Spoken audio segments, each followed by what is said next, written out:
Hey guys, we're back.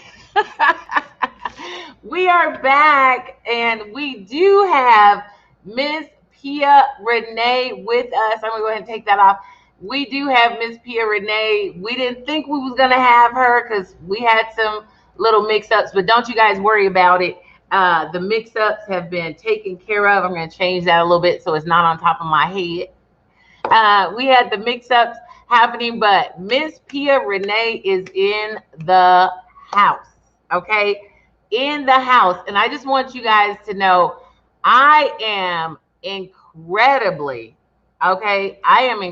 excited. I have literally been looking forward forward to this interview with Pia, and those of you who know Pia know, hey, all right, if you've been watching her, you've been seeing her, even on The Voice. But I just want to tell you guys that Pia was out here doing her thing way before The Voice, and we're gonna get into that because that's what I really want to get into. I want to get into the Pia Renee that was even before The Voice, and then how she moved on into doing The Voice. But I want to get you guys totally into her music because she's got some great music out there that I'm pretty sure a lot of you guys haven't even heard or seen or any of that kind of stuff. And so I want to introduce you not only to this young lady and what she does. I mean, she has done a lot more than you think she's done. She has been here for a lot longer. And I'm not going to hold up because I'm going to bring her into the studio right now. So you ready, Pia? Ready. All right, there we go. Hey, hey. Hey, hey, Louise. All right, so here we are. We got Miss Pia Renee in the studio with us. Pia, tell us some stuff, girl, because I've been watching you not only on, we'll switch each other around. There we go. I have been watching you. You are the only reason that I have ever watched The Voice. I'm going to put it that way. Okay. I had never watched The Voice before, ever. And, but I know that you were around long before The Voice. Yes. Okay. I know that you have been around. I got to show this picture really quick.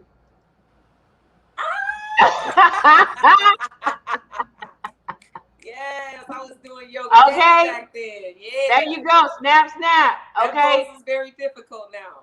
There you go. Pia Renee was around. I just want the world to know, was kicking it a lot longer than The Voice, has been around for a long time. And I just want to make sure you guys, if you're on, share, because we did get a little bump in our schedule. So this is a new broadcast. So definitely share so people can jump on. I'll be doing some sharing in my, I'll be going back and doing some sharing.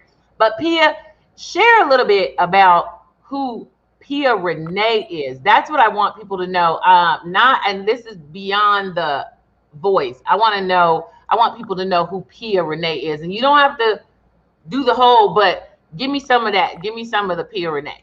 All right. So Pia Renee is a west side of Chicago native.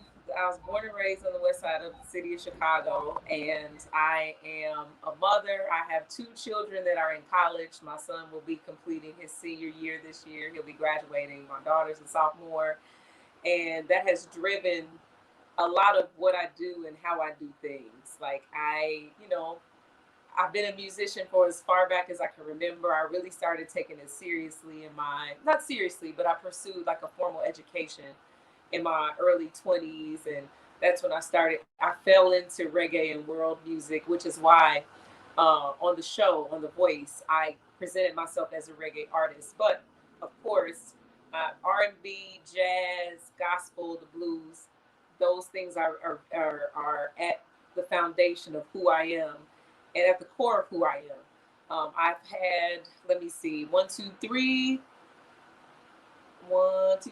bodies of work that I released. One, I took most of them down. One is available on all digital platforms. It's the most recent one. It's called The Return. The other ones are available on SoundCloud. I didn't feel like they were like super representative of who I want to express myself to be in the public, but I still wanted to give them a space or a platform where folks, if you really want to just really dig deep into like my real growth, you can see it on SoundCloud. But I have a EP that's available on all platforms on called The Return, and I sing, I write songs, I play bass guitar. I'm a voiceover artist. I've done I'm a voice actor rather. I've done voiceover work for Walmart, Ford, Boeing, Nestle. I've done some political campaigns. I'm out here. You've heard me before. You just hadn't seen me before. So I've been doing this. My life has been centered around my voice for a very long time. So back to you, Louise, at the studio. Did you see what I put up there? Because I got to add some. We gotta hear some Pia. We gotta hear some Pia because I want people to know that. Oh, there go Miss Robin. Hey, Robin. Hey, Robin. I want people to know that. So I put this up here because we got to hear a little bit of. You got your hat cocked and everything. You got to hear a little bit of who Pia is and what Pia does. So we're gonna just play a little bit.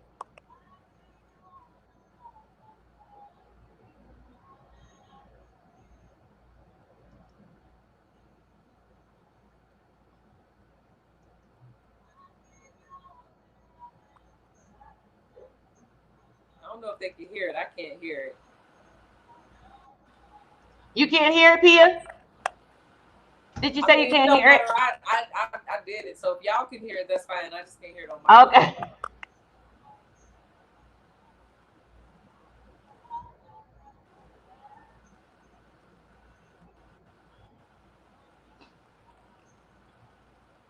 Oh, see, she said she can't hear it either. Hold on, people. Hold on. Give me a second. We're gonna take that one down. Hold on, Pia. I think I know what's happening. Hold on. I gotta do it right because I want folks to hear you. Here we go. Let's do it right. There we go. Now tell me, because Robin just posted she couldn't hear it. So here we go. There you go. You can hear it now? Okay. Yes, I started new. Is that an ad? Okay, we gonna go ahead and I'm pulling those off of YouTube. That was one of your YouTube, you singing one of your songs. It's good now. Look at Robin. Robin's in there. It's good now.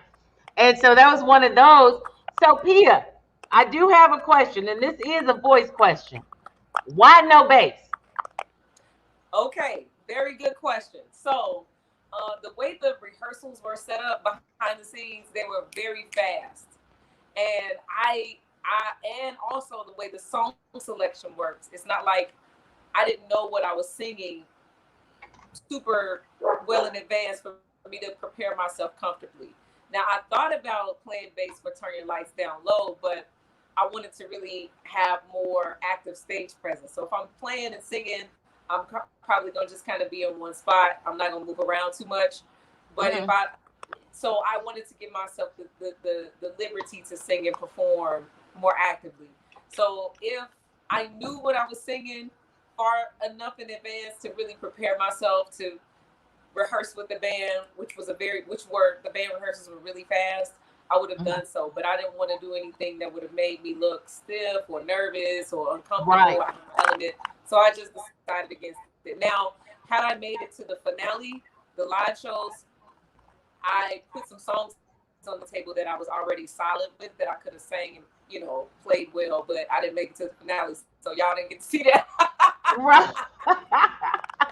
I know, because I was like, what? Where's the bass playing right here? Because it was an executive decision because you get people that come on and they play all their little instruments, and it doesn't really make a difference in terms of whether or not people vote for them or like them or move them on to the next level. So it's like, why put myself through all of that stress and discomfort, and it may not even make a difference. Right, exactly. And that was just it. I'll be honest, I was sitting there, I'm like, Pia didn't play any bass, but that was cool because you know, honestly, I would have made the same decision because it's like you said, why put myself through all of that when it's really the vocals that we're going for, Exactly. you know? And that was the whole thing. And so I liked what you did. I liked all of the stuff that you did. And like I said, for me, it was like, wow, that's pretty. I mean, it was just really cool to watch you.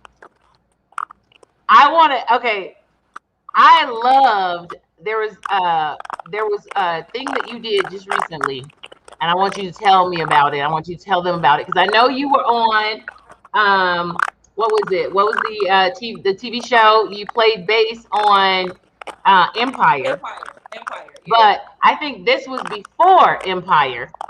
So I'm gonna put this up. Ah, yes. You know what? I loved when I saw this. You had your white girl. This was so dramatic. It was so dramatic. I absolutely loved it. Love, love, loved. And I think at that point, you and I kind of were talking a little bit back and forth, just a little bit, and just watching all of the different things you were doing at that point. Yeah. What was that like? So that whole experience, I got hired by an event stylist. His name is Frank McGarry, and he's based in Oak Park in Illinois, suburb right outside of Chicago. He does this is called the Cabinet of Curiosity, and depending on the event and what the client wants, he'll bring in the tall dressed lady. So the tall dressed lady could be a violinist, she could be a guitarist.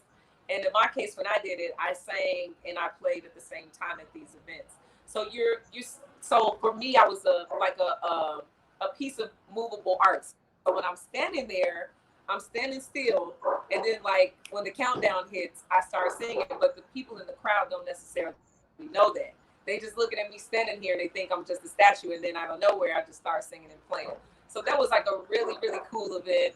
I did one in Detroit, and it was like a Motown oriented event. The one that you just showed the picture for was in St. Louis, and it was for this corporate party. So those were really cool. So now, mind you, I'm standing on a 12-foot ladder with this metal dress wrapped around me, and I got high heels on under that. I know, that's what I was like. Yeah, that was pretty, you know, because I thought that was pretty cool. I mean, it was like very art creative, you know. It was like it was music and art for me. Yes. You know, coming from an artist standpoint, it was a total mixture of music and art, and I just loved it. I mean, it was like, okay, let me pay more attention to Pia.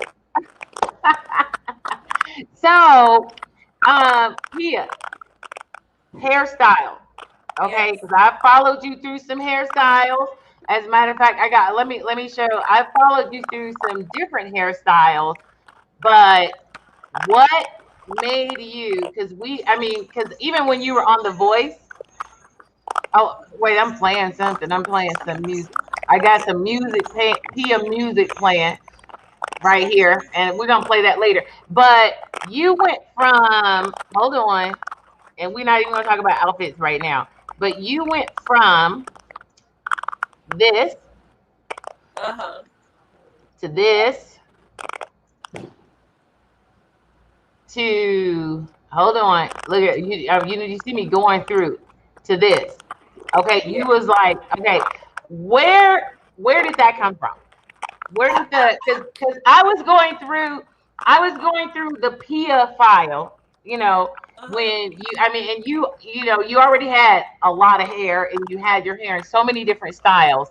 And then through The Voice, I watched this whole Pia transformation. Okay, so when the first picture you showed was my blind audition. That's my platinum blonde hair. I came in with my own hair. So what you guys don't see is the length of time it takes for us to prepare behind the scenes. So by the time I hit the stage for the blind auditions, I had to get my hair touched up because I didn't want to come in with blonde at the top and it's dark down here where I wear shade at. But because of COVID, I wasn't allowed to go to the beauty, like to a colorist to get my color done. So I had to bleach my own hair in my hotel room. It was a whole, listen, it was yellow right here, white up here. I had to re-bleach it. So long story short, in addition to bleaching my hair to oblivion, we have to get touch-ups and prepared and go to hair and makeup at least 3 times before we hit the stage. So mind you, this whole time was spritz flat irons, hold and spray flat iron. And that's a lot of that's a lot of heavy damaging interactions for a high blonde natural hair. So right. When I came back, I made up my mind, look, it's gonna be a wig from here on out because I'm not gonna be bleaching my hair. I'm not gonna be sitting in this chair letting y'all flat iron and spray my hair to death. So when I came back for battles and knockouts, I had the wig. And the young lady that designed that is from Atlanta. So she was a phenomenal stylist and got me ready for that. Now, I am not a person who likes to wear my hair straightened for a long period. I love natural, kinky, nappy braids. That's my thing. So when I came back for the live shows, I wanted to wear something that's more representative of me, which was why it was kinky. Now, granted, I had some help up in there. That ain't all my hair. But it was more representative of how I prefer to look, which is more natural. You know, natural in terms of texture.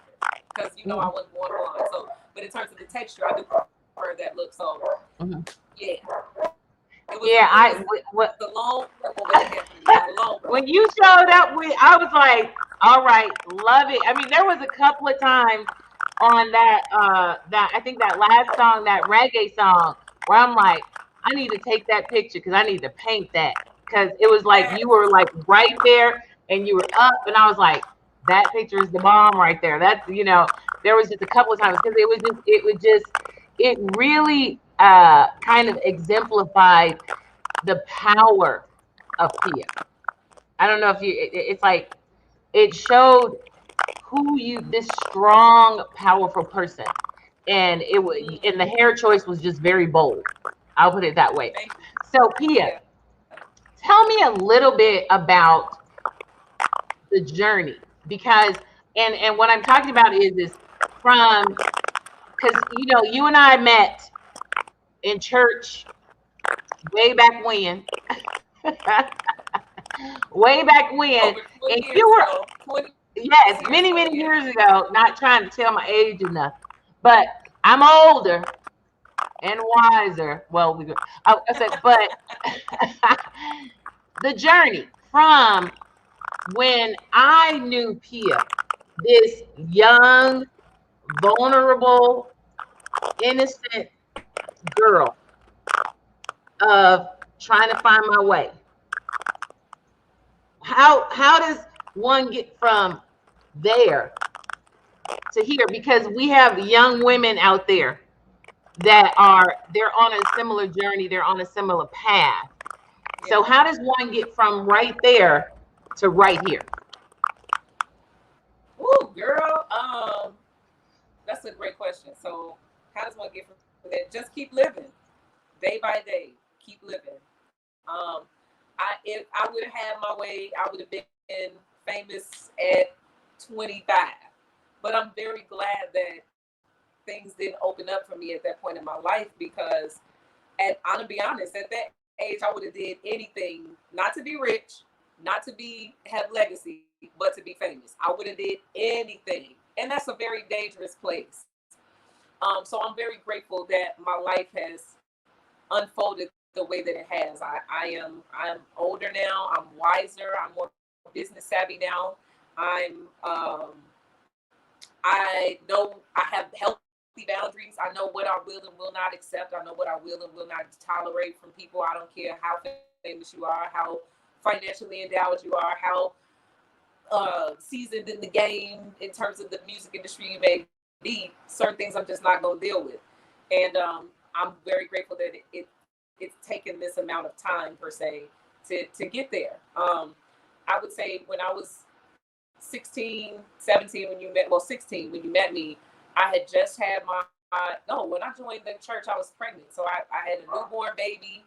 I was still in high school, finding my way. And, to me, I didn't have any other option. Like, I didn't look at finishing high school and pursuing my dream, I didn't look at those things as optional. So that's what I would say to anybody who's young and vulnerable and trying to find their way, even if you're not vulnerable, if you're just young and you just on the path and you're trying to pursue something, just don't give yourself, choose to look at it as not optional. Like, and that's the best way I could describe that.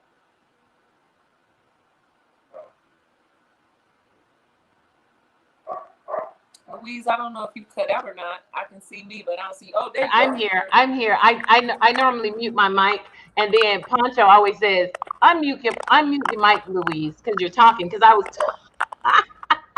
Poncho is always like, Louise, your mic's muted. I'm like, okay, let me fix that. So no. I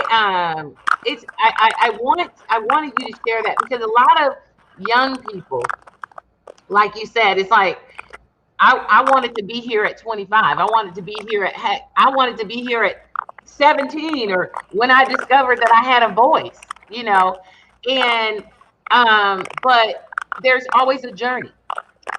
And sometimes people don't realize that there's a journey, and that there is a walk through this thing. It's like you said, here it is. You discovered you were pregnant at 16.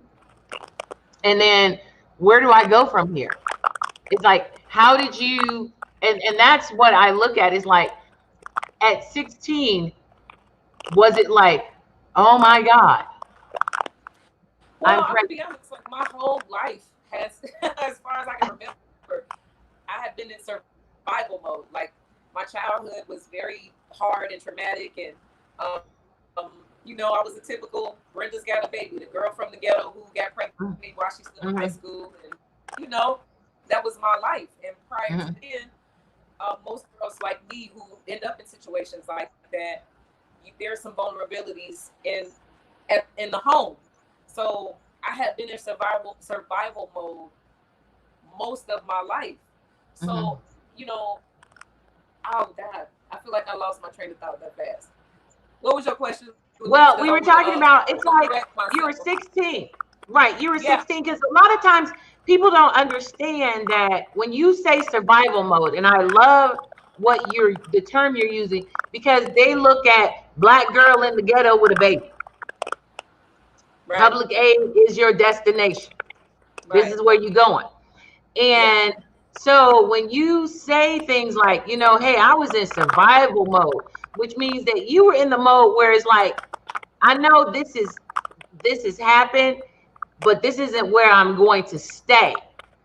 Where did you get that from? Where did you get because I know when I grew up, and it's like people grew up young, it's like, you got pregnant, you were on public aid. I was not staying there, so that's what I'm saying. Where did that tenacity come from? Because you were in that environment. You were in I grew up, girl got pregnant, public aid, girl got pregnant, dropped out of school, girl got pregnant, So where did your tenacity come from? Where did your strength, where did you draw that strength from to say, not me? Okay, so I will honestly say probably a lot of ignorant bliss. I didn't have, I was a kid. I was 16, so I don't have a frame of reference in terms of what a lot of more mature minds think about. I got pregnant while I was in high school. It never crossed my mind to drop out. It just never did. So like for me, like when I got pregnant with my son, I had older people in my family that were like, no, absolutely not. You're not having this baby. This could wreck your life, blah, blah, blah. But I remember being in the county hospital in their little the area where they terminate pregnancies. And I was sitting back there. You could smell the blood in the atmosphere. I was sitting down, and the nurse was like talking to some of the girls by name, like, "Oh, hey, Tiffany, what's up?" And I'm like, "They know your name. You be back here this much. They know your name." Like, I was blown away. And I remember going in the back room before the nurse was getting ready to examine me after I had the ultrasound before the procedure, and I had a moment where I was really still. And I was just, and I didn't say this out loud, but I just knew I didn't want to do that. It just felt, just being in that environment, it just felt wrong. It just felt weird for me. I'm not speaking for nobody else's choice, but, and I said to myself, like, I don't know, I don't want to do this. I don't know. I don't have a pot to piss in or a window to throw it out of, but I don't want to do this. And I promise you, not even 10 minutes later, the nurse came in the room. My mom was back there with me. She said, ma'am, she too far along. We don't do that here. We can't do that here. So I tell my son to this day, like, you know, you were meant to be here. Like, even in the abortion clinic, they couldn't kill you. And it wasn't for me vocalizing, I don't want to do this. I'm going to do whatever my mom and my grandma tell me to do. But in my heart, I said, I don't want to do it. I don't want to be here. I don't want to do this. I don't know nothing about parenting. I don't got no money. I don't got no job. I just don't want to be here, and I don't want to do this. So I would just say it was just, I didn't have a plan. I didn't have a thought process. I would just say it was just ignorance. I was ignorant to a lot of things because I just had no life experience, and I just didn't think that I had the option of dropping out of high school. I didn't think that I had the option to not pursue my gifts or pursue my talents or pursue developing them further. I just never thought that I had that. I never gave myself that option in my mind. So that's how I got from there to here, because there was no other option, you know? Now, Pia, where can, I just want to take a minute. If you want to find Pia, I am Pia, right? Did I do that right? I am Pia Renee. Always skip my middle name. It's I am Pia Renee. Okay, I am Pia Renee. Let me break that up so people will know, because I didn't put it. I did it like a hashtag. Hold on. Yes. I am Pia Renee. Yes. Hold on. Let me see. Right. Okay. Let's see. I am Pia Renee, and then I'll go back and capitalize everything. And you guys can look this up. This is her Facebook tag. This is her YouTube tag. This is everything. So this is everything. You look for Pia. It is all I am Pia Renee. You can go on Facebook. You can find her on YouTube. You can find her all over YouTube. I don't even have to tell you. You can find her all over YouTube. I'm just going to run that down at the bottom. So it's I am Pia Renee. Website. You have a website, Pia. It is IamPiaRenee.com. It's Pia Renee. It's PiaRenee.com. All right. So definitely go into, that's what I thought. I was looking for it. I was looking for your website. So there it is, PiaRenee.com. Definitely go. There we go. Pia Renee. Did I spell it right? PiaRenee.com. You know, I'm a horrible speller. Yeah, you got it right. Good job. I'm horrible. Sometimes I be messing up folks' names on here, girl. And so go to Pia's website and check out some of her stuff. I love. I got another one coming up. Hold on, people. We got to hear Pia a little more. Let me take I want to make sure we can hear it. We're going to put some sound on. Yeah. All right, Pia, tell me about this performance right here before I started.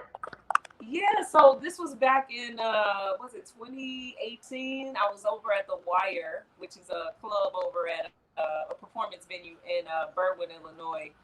And this was my first time back performing live after a long time. So I was really, really happy to do this particular show. So, yeah. All right, we're going to play some of this. And I love your hair. Girl, you wearing that skirt. I'm going to put it that way.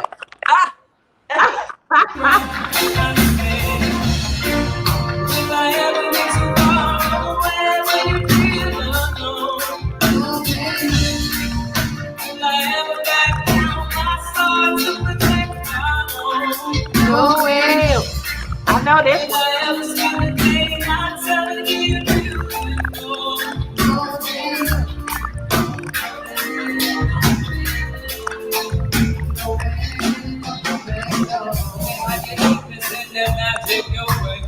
Even just a text me, send it right in your face. Never you should call, I get you like a bouquet. Always by your side, I never leave you. So make you the bitches. Boy, your baby's sweet. Nothing too exclusive when we roll your way. Boy, you're such a good thing. I'm they must be slipping, smoke must be slipping. And when I play my sister, go me let it go, let me your eye. I'm sure and still. The second that he walked right out to the side, so we should just do it. 'Cause I know the risk of being right. It's not too late. Don't you know the family that line is from? Give it up, I'm loving you until the end of time. Give it up, I'm loving you give it you all the time. Say loving is a crime that I've been locked up every night. Give it up, I'm loving you until the end of time.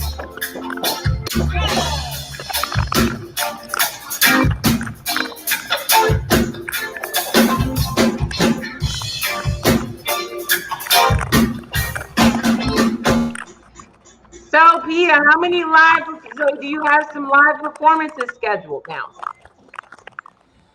Not yet. I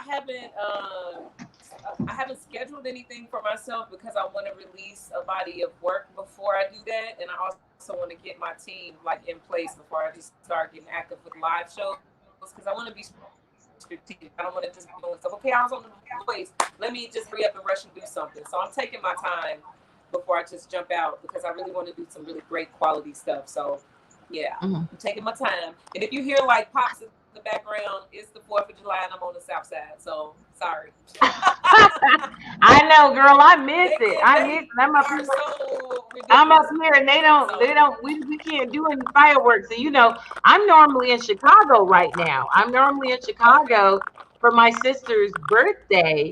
But it fell on a Sunday and I got to be at work on Monday. So that didn't happen. And so, but we got some other stuff going on. But so you're not looking at doing right now because I know you got the big the one song. So you're still working on the one song. How has that been coming along? Oh, girl, let me just keep it 100. It has been a little bit okay. I won't complain. I wanted to have like the proper licensing and the permissions, everything like squared away by now, but it's a process. I have my own album. It's already done. My album is done. But I want to release What the World's Now first because people have requested that, like aggressively requested that of me. So I want to put that out into the world and follow up with my body of work. But I may have to just reverse my strategy and put my album out. And then whenever the permissions and all of that stuff comes through for What the World Needs Now, just release that whenever that comes through the pipe. So you're waiting. So before you put that out there, you're waiting. You're trying to see, because I know you have an album. I mean, I love your album cover. I had your album cover. And now I can't. Now I can't find it. So. I have a new album that I want to release, but you have a new album coming out. Yeah. Okay, so you have a new one. Okay. Yes. So okay, all right. Then we'll wait for the. Okay, so you have a new album coming out. But I want to hold on. I want to play a little bit of what is this one? No, I wanted to play a little bit of What the World Needs Now. And so I'm going to pull that up. Hold on. I sit here digging through stuff because what was that like? And I want you to, what was that like? Because see, when you did The World Need Now, your mother had passed a little before that. And I know you struggled a little bit during the time you were there. What was that like? Because that performance was phenomenal. I'm just going to tell you right now, that performance was absolutely phenomenal. And nobody could ever take anything away from you after that performance. I would put it that way. What was performing that song like? I mean, what was that for you? It was preparing up until that moment was incredibly difficult. When my mother passed away, I was already in LA prepping for battles and knockouts. So when she passed, I had to pause my place in the show and go home, make arrangements, and funeralize her and everything. So I was back in LA the night of my mom's funeral. So my mom's funeral was over at 12. By 10 p.m. Pacific time, I was checking into the hotel, going back to my same room that I had been assigned as a participant of the show. So I didn't get really a chance to really really spend time with family and really grieve, because when I got home, I hit the ground running, making phone calls, making arrangements. There was one point in time I was in the funeral homes talking with the funeral director, and I had an earbud in one ear. I was on a Zoom call with the show at the same time, literally at the same time. So I'm managing deep sorrow and great joy at the same time. And so when I got back when I got back to LA, I had to be in isolation again because of the COVID protocol. So I'm sitting in my room by myself for days on end with no family, nobody there to really comfort me. So it was hard. And so by the time it came time for me to perform the song, I didn't care about the outcome. I didn't care if I won or lost that particular portion of the show. All I wanted to do was honor my mother and sing the song well and perform well. That's all I cared about, because the last thing my mother said to me before she died was, "Don't worry about me. Focus on what you're doing and you finish." That's what she said to me. So that's what I was operating off of. I don't care who y'all give this to. Y'all can send me home. That's y'all business. But I'm going to sing my song today. Wow. So it was hard. And after I got off stage, I ugly cried to the point I almost threw up. I cried so hard. Yeah, I know. I had to pull it up. Now, and the one what I pulled up is because this, and I pulled up the whole thing. Wow. Did you catch Pia Renee rendition of What the World Needs Now? Okay. That had to been to hear that. Yeah. And because it was like so many people.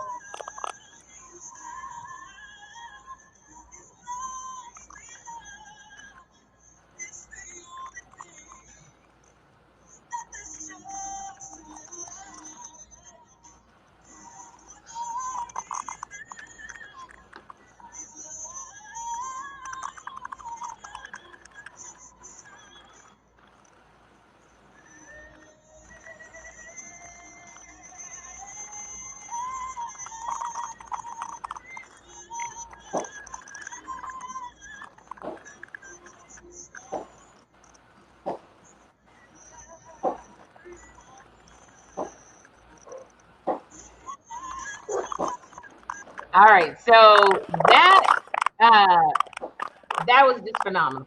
That was just phenomenal. You literally, listen, here go Robin. She said, yes, I wanted to slap her. Which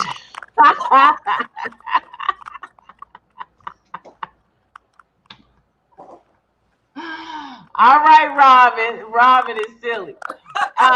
But yes. Pia, you were not just, I felt that when you sang that song, and I didn't even know that your mother had passed at that time until John Legend had said something about it. You sang that song for the world. It's like you didn't just sing that song as a performer. You didn't just get up and perform that song. You got up and lived that song. It came out of more than just a performance. I'll put it that way. And that's what, and so that's when I asked, what was that like? What was, it's like, what were you trying to get across? And like you said, it was a struggle because you were coming from bam, bam, bam, bam, bam, and all into this.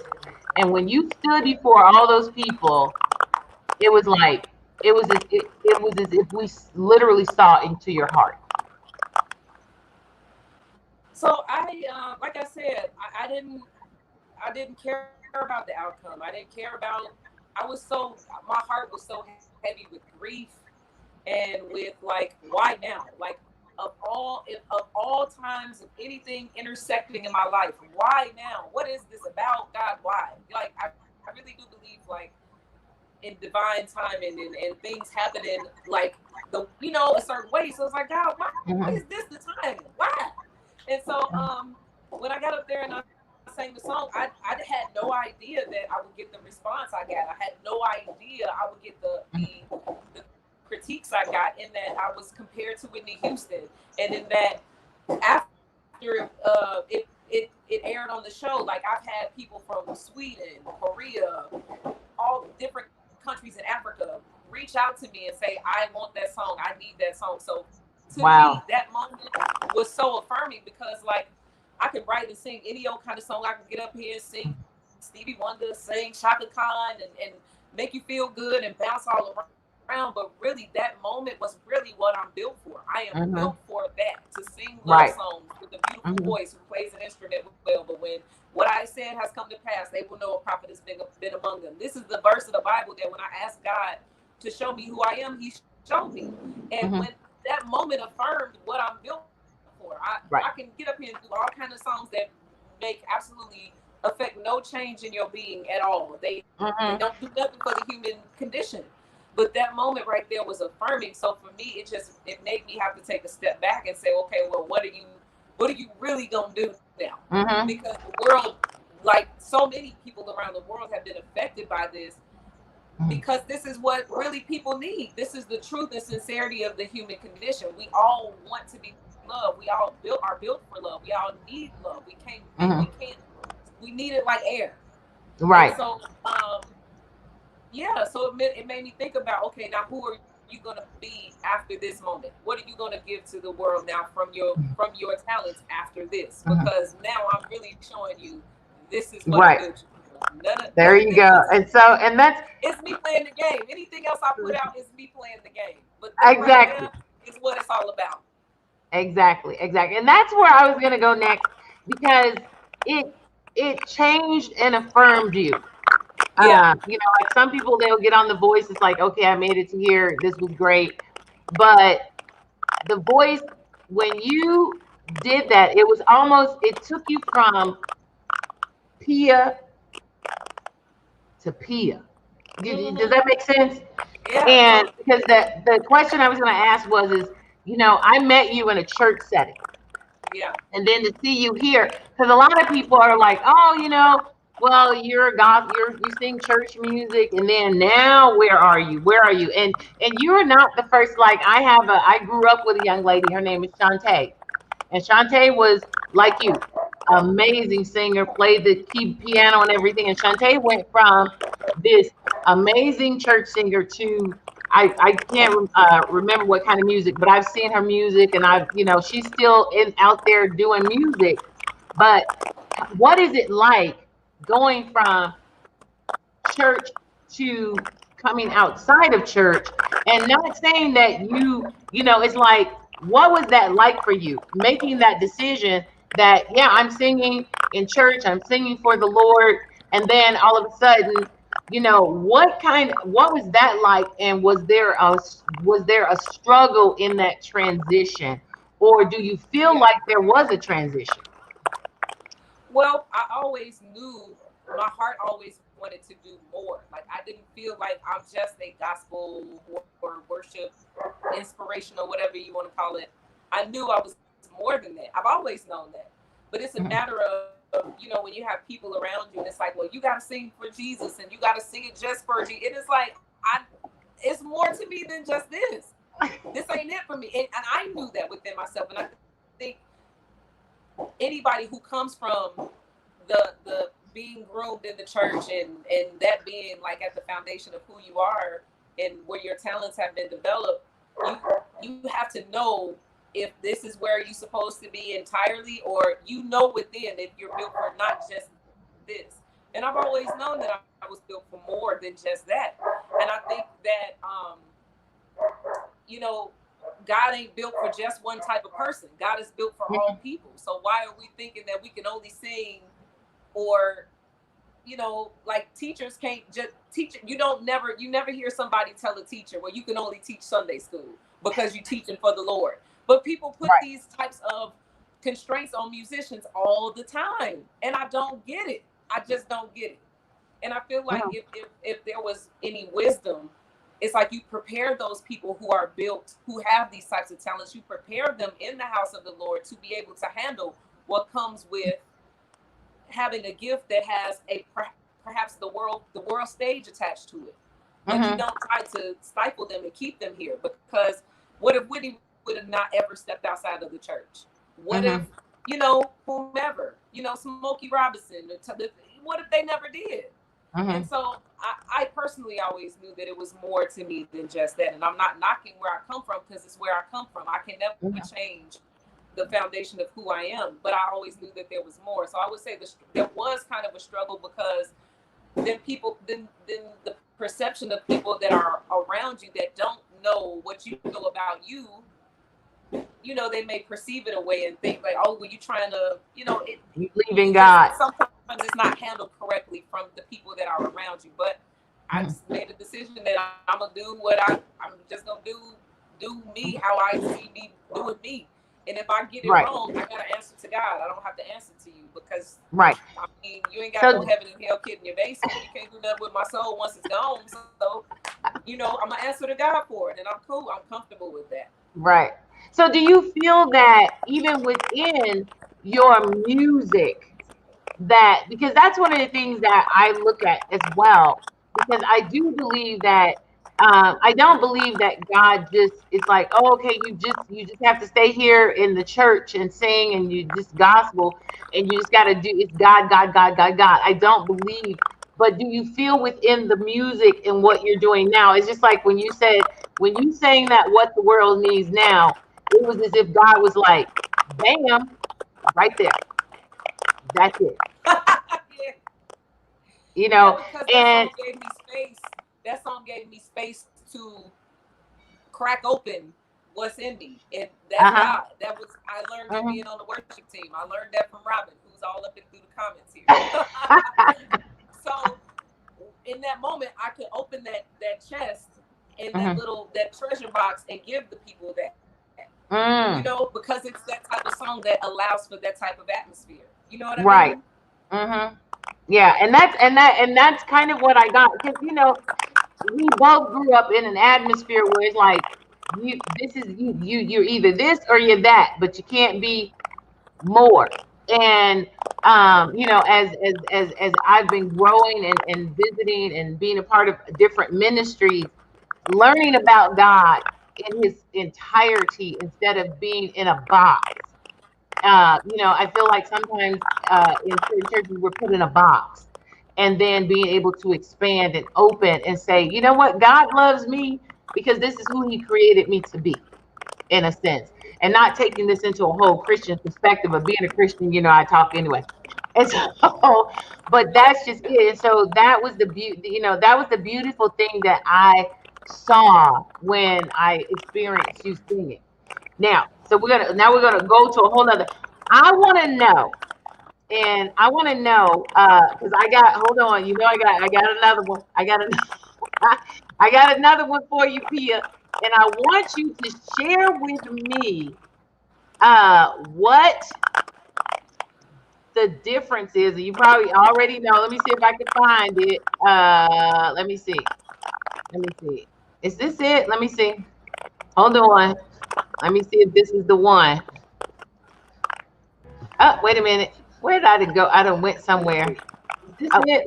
Oh, wait. Girl, I done went. Okay, that's not the one. This is the one. That wasn't the one.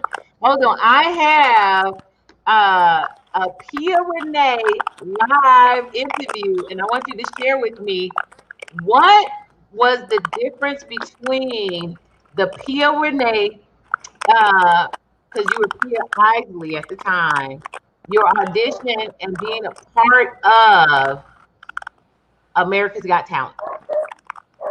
Woo! because you did America's Got Talent. Hold on, I'm gonna pull this down. Wait.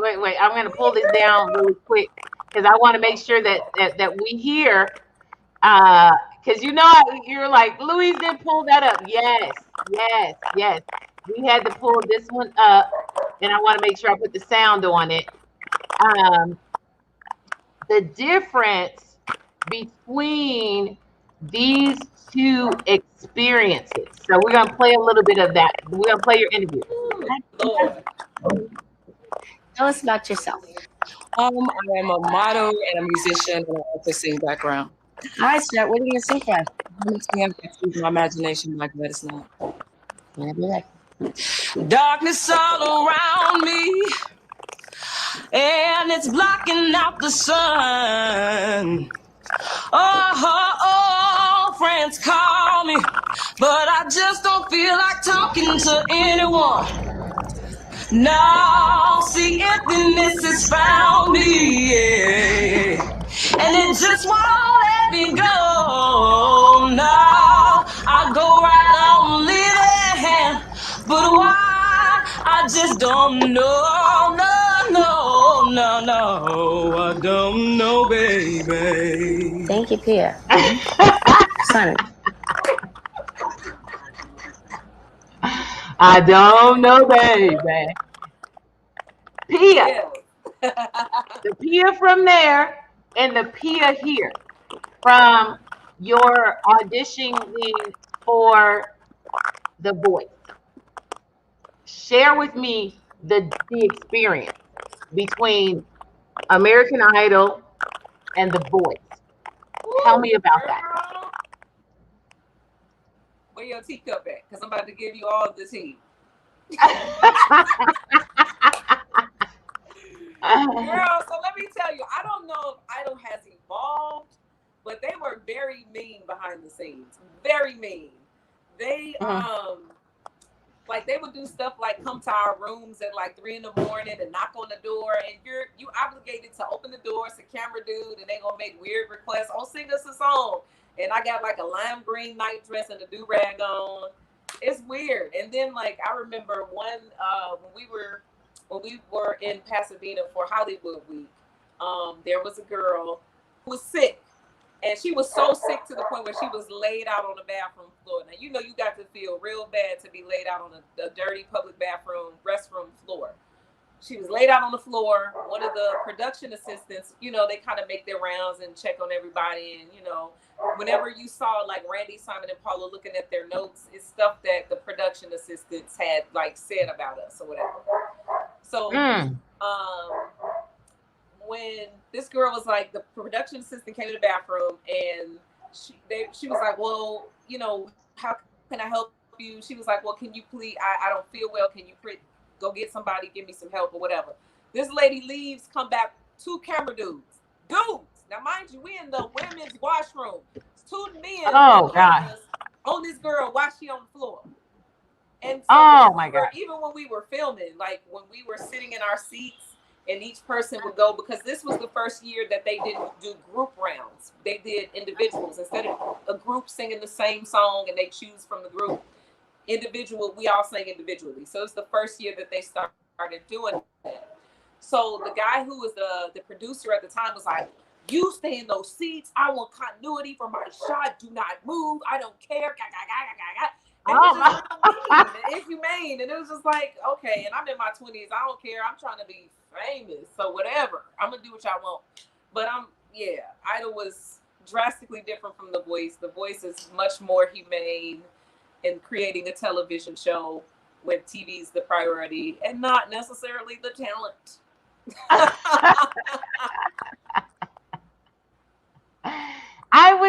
Because I was wondering, I'm trying to think if I've ever watched an America's Got Talent. I just always felt that. Girl, what are you, American Idol? Get your goals right. Because I always felt that I just couldn't do the rude people. Oh, I got somebody on here that they said, I want to hear her sing Barbie Girl. What is For Some Reason? What's Barbie Girl? I know what it is, but I won't be singing it today, but thank you. I have no idea what Barbie Girl is. They put FR. I have no idea what FR is. For real. That means for real. Oh, okay. Why? Why Barbie Girl? All right, so somebody wants to hear you see Barbie. That's not on brand for me. Why? Well, it says poo poo. So whoever poo poo, and they're probably and they're on. That's somebody on YouTube. Poo poo is on YouTube and wants to hear you sing Barbie Girl for real. That's not my jam, but okay. So, Pia, I have totally enjoyed this, and we're at the 56 minute mark right now. Pia, what would you like to share with the world right now? Like I said, I want you guys to make sure that you go to Pia, her Facebook, Instagram. I'm gonna put that her website is piarenee.com. Pia, is your music on your website? It is on all music streaming platforms. So it's on Spotify, Okay. Tidal, Apple Music, Google Play, TikTok. Make TikTok videos with. It's on TikTok. Get on there. I use those. I've been trying to use TikTok as much as possible. Yes, I've been putting the Pia Renee TikTok music on my TikTok. Yeah. So then you. All that is just a lot for me right now. Okay. So we can hit Pia up. Pia, what else would you like to share with people? What do you want them to know? Where do you want them to go? What do you want them to do so that they can be in tune with you, so they can stay connected with you? All of those kind of things. Give them some insight. Let them know. So I would like for you all to know, number one, thank you. Thank you for the support. Thank you for the encouragement, the kind words, the comments, the likes, the shares, the follows. Continue to follow me on my journey as I release more music, as I put out visuals and videos and share with y'all my daily stuff. I'm a very, I wouldn't say private person, but I don't trust people. So I don't be sharing a whole lot, but I need to work on that because that does impact how I sing and how I engage the world with my talent. But I have this thing that I do on Instagram called 1 Minute with Pia, where I share some like intimate story about myself. Usually they're pretty hilarious. So just continue to listen and watch for me, because I definitely have music for you all. It's just a matter of releasing it in a way that leads to legacy and longevity, and not just me doing something quickly just because I was on a TV show. So I have music, I have visuals. They are on the way. So yeah. I know, because I do catch some of those 1 Minute with Pia, and I'll just say the underwear one was interesting. Yeah, girl. Yeah, that was, girl. I thought I was so fly that day, but anyway. I was like, okay, Pia. But you know, I really love those, and the reason I love those is because you share who you are. Mm-hmm. And that's why when I wanted to do this interview, I wanted to make sure it was about Pia and not about the voice. And I feel like we did that. Tell me, before we go, tell me about your tattoos. Oh, girl. So I don't know how many I have anymore. I started the removal process on 2 of them, and they're the most ghetto ones. This one I got done in somebody's basement on Ferdinand and Laverne. His name was Tim. Shout out to Tim. You had no business tattooing high school kids, but whatever. Everybody got to make their money. So this one is in the process of being removed. It's pretty much gone, but that was like my second tattoo. I got this like I was 17, and then I have one on my calf. It was the first tattoo I got. I ditched school and I went to Rockwell Gardens. It's one of the projects that got torn down, but I went to Rockwell, and when I tell you, the man had like, it was like a trap house. He had dirty towels. He had open sores all on them, and I still let this man tattoo this ugly tattoo on my leg that I'm in the process of removing. So yeah, those are the two that are my most infamous that I'll tell you about. Oh yeah, then I got these ones over here. Got this one on my face, and then I recently got this neck card, trying to marry the one on my face to this one. So the one on my face is a water lily, and like this water lilies have a special significance spiritually because it's a beautiful flower that blossoms in like mud, which is unstable, it's dirty, it's but you got this really beautiful flower that blossoms in that environment. So I love it. And I got it on my face like when I was like 23 or 24 because I was like, I ain't never working no corporate job. I'm gonna do this tattoo because this is my covenant with myself that I'm gonna always be an artist and I'm gonna do whatever it takes to make it because ain't nobody gonna hire me with this on my face. I should have just invested in a plan instead of a damn tattoo because I end up working at a whole lot of corporations after that. That's because I didn't have 11 jobs. It didn't stop nothing. It didn't stop nothing. You know what? I almost forgot before we go off. And I know you've talked about these outfits. Okay. I know you talked about these outfits and I have them. All right. So we went from this outfit here. That was your auditioning out. That was your blind audition outfit. And then this one right here, girl, with the boots. Okay. That particular outfit was thebomb.com. And then you went to, and then I think, what was this one? I think this one, was this one next after that? I'm not sure, but I just love that dress. I love. I look like First Lady Linda of Missionary Baptist Don't Try Me Church. That's a cute outfit, don't get me wrong, but with the hand earrings, girl, it's just not necessarily my vibe. So that was provided by the wardrobe department for the show. I love the outfit and I have that outfit and I will rock that again at some point somewhere.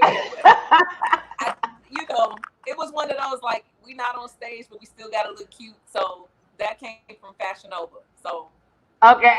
But this, okay, so this,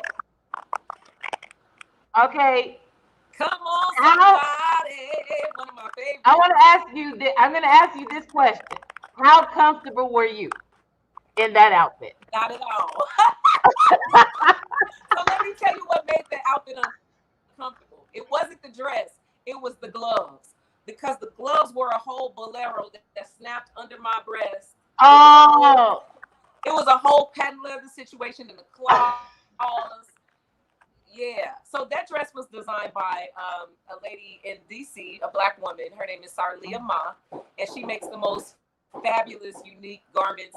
And everything you saw me wear on stage was designed by a Black woman. Every outfit I performed in was designed by a Black woman, and I loved that being able to do that. So Sarlia designed that dress. While that was fabulous, I couldn't wait to take them gloves off because, honey, my whole everything was sweating with that patent leather on me. But the dress itself was wonderfully made. It's comfortable. It's flattering. But the gloves tore me up. I'm gonna just tell you. Yeah. That's what I was wondering. Now, did you choose your outfits? That's what I wanted to know. Yes. Did you bring your outfits or choose your outfits? So there is a wardrobe department, and there are some very talented stylists there. But I know what I like to look like, and I know what I dress like. So I brought most. With the exception, everything I performed in, with the exception of the blue dress that I sang, that I wore for battles, everything else was from my personal wardrobe. Yeah, this one? Not mine. I look like a pastor's wife, girl. Look at that. It doesn't look like yours either. It didn't look like yours. You see, I had it up there, but it didn't look like. It's still designed by a Black woman. So okay. Shout out to her. It didn't look like. Now. Thank you for the gifts for our anniversary. We love you so much. We love you in the Lord. Just thank you so much. We're praying for you all. Yeah. Yeah. I must admit, my favorite outfit was this. Oh, you yes, brought this outfit out. This was my favorite outfit. Yes, this was by Akase Style Line. She's out of Schaumburg, Illinois. So she's a super talented. She's oh gosh, what part of Africa is she from? I'm about to say Ghana, but I don't think that's correct. But she's out of Schaumburg, Illinois, and she designed the neck pieces and the dress coat. that she has since named Dr. Me. Yay. And the little the jumpsuit I had on under that was, they found that wardrobe, but they was clutch. They found that for me, and the yellow shoes I had on came from Akira. Yeah, so yeah, I loved, absolutely. I didn't want to go off because I'm like, wait a minute, I have all these pictures of Pia's outfits. The girls. Yes. Tell me. The auntie. Tell me about the girls. Yeah, so we were among the oldest, among out of the participants, the contestants. As far as women were concerned, we were like the oldest. So we just dubbed ourselves the aunties. Like you got Auntie Dana, Auntie Dania, Auntie Pia, and we all got our unique personalities. But don't try damn one of us, please don't. So yeah, that's pretty much what I thought when I was watching. I was like, these sisters don't be messing with them. They had the look. Yes. So, yes. Pia, thank you so much. This has been fantastic. I have absolutely loved having you on the show, interviewing with you. And you guys can share this, watch this over and over again. It is on YouTube, Facebook. It's on Twitter. It's on some of the Twitter pages with so Pia, you can grab any of these off of Twitter, YouTube, or Facebook and share them. I just want to take a minute to say, you can see it's starting to get dark out here, and I didn't put my lights on. And so, because I'm in an area, in a spot in my studio. This is actually my art studio. So Pia, if you can hang on for a few minutes, I want to chat with you afterwards. So I'm just going to take you off, and then I'm just going to close out, okay? All right. Guys, thank you so much for tuning in. This has been fantastic. Share. Pia has been absolutely phenomenal. I am so grateful to be able to interview her here on this show. She's been a great friend. I've been knowing Pia through the years.